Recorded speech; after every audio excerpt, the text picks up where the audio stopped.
now when I use this term, yes, everyone, please pay attention. Engagement and quality control standards. Do you follow this term? Standards on auditing, yeah, that's only related to audit, but it comes from a broader term. And standards on auditing is one branch of it, but there's a bigger aspect to that. What is the bigger aspect? Engagement and quality control. Quality control ka how many standards? Quality control, how many standards? One standard. SQC, one. Only one standard over there. SQC. Engagement, how many types of engagement?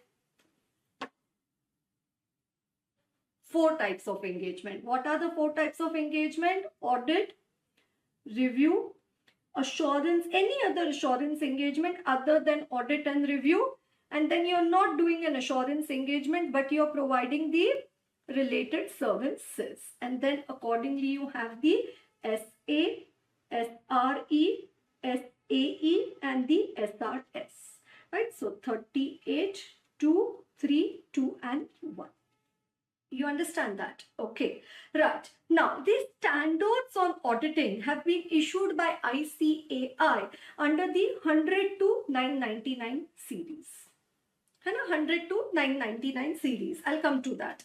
SREs are in the 2400 series. SRE 24 is 00. They are in the 2400 series. SAE are under the 3400 series and SRS are under the 4400 series.